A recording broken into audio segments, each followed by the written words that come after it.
चलिए tax liability का कुछ इंपॉर्टेंट पॉइंट्स हम लोग डिस्कशन कर लेते हैं। देखो सुनिए, ध्यान से सुनिए। जो इंटरनल असाइनमेंट मैंने दिया था उसमें टैक्स लायबिलिटी का एक क्वेश्चन था। उसमें बहुत सारे बच्चे गलती भी किए। क्या गलती किए हैं? सिली मिस्टेक किए हैं जिसके लिए आपका मार्क्स कट भी सकता है। ध्यान देके सुनिए।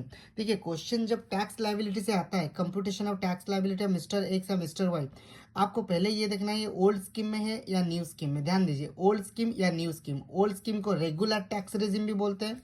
क्या बोलते हैं? Regular tax regime. New scheme को अल्टरनेट टैक्स रेजिम भी बोलते हैं। ठीक है।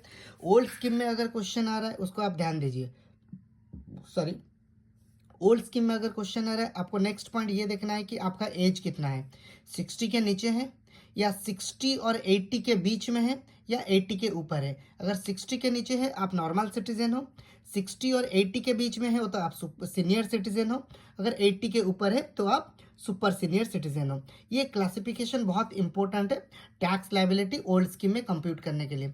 अगर आप नॉर्मल सिटीजन हो, 2.5 लाख तक नील, 2.5 से 5 लाख 5%, 5 लाख से 10 लाख 20% एंड एबव 10 लाख 30%। और एक बार बोल रहा हूँ, अगर 60 के नीचे हो up to 2.5 nil, 2.5 to 5 lakh 5%, 5 to 10 20%, अगर उसके ऊपर कुछ इनकम होता है 30%।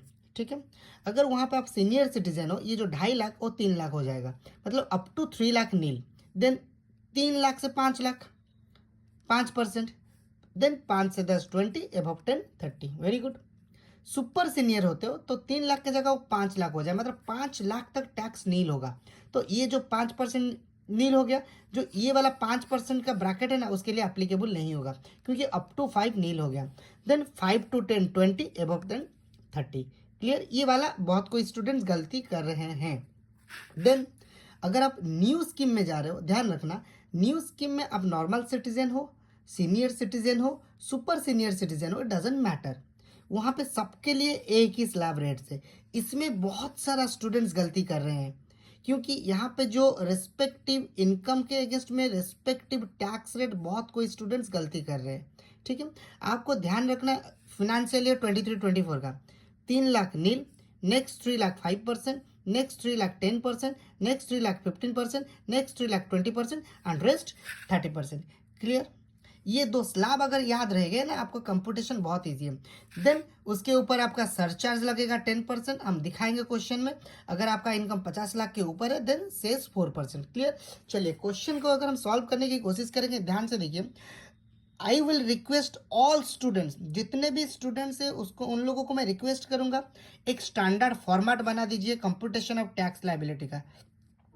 ऊपर में आप नेम लिखिए, एज लिखिए, क्लासिफिकेशन मतलब नॉर्मल सिटीजन, सीनियर सिटीजन या सुपर सीनियर सिटीजन, कौन से प्रीवियस ईयर के लिए आप कंप्यूट कर रहे हो उसको भी लिखिए, ओल्ड स्कीम या न्यू स्कीम, टोटल इनकम मतलब 1 2 3 4 5 6, name of the SSC, age कितना है, एज के हिसाब से उसका क्लासिफिकेशन आ गया, कौन से प्रीवियस ईयर के लिए आप टैक्स कंप्यूट कर रहे हो, स्कीम कौन सा स्कीम में जा सॉरी, स्कीम में आप जा रहे हो, ओल्ड स्कीम या न्यू स्कीम, टोटल इनकम कितना है। ये लिखने के बाद ये वाला टेबल आप बना दीजिए।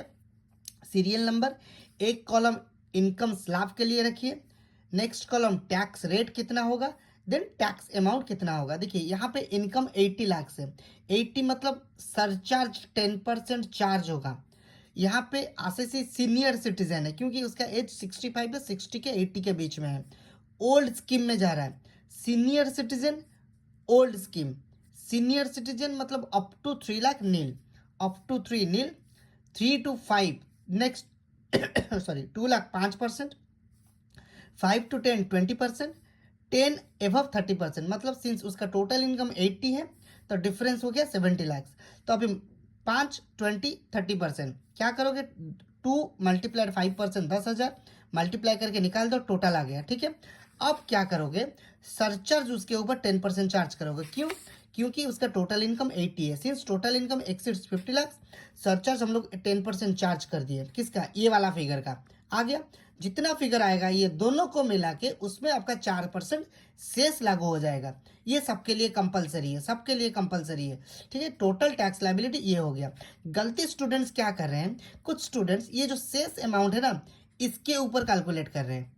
जब सरचार्ज रहता है टैक्स लाइबिलिटी प्लस सरचार्ज जो फिगर आएगा उसके ऊपर आप सेस ऐड करो, ना कि 4% of this amount. Clear, understood. Similarly new scheme में क्या होगा, अप टू 3 नील। नेक्स्ट ये तो आप कर ही सकते हो, पॉज करके एक बार देख लेना, कंपटीशन देख लेना।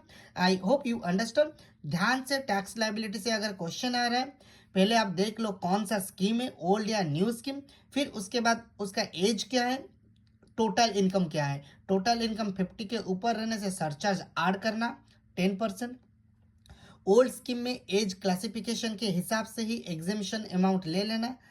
आई होप आपका आंसर करेक्ट हो जाएगा।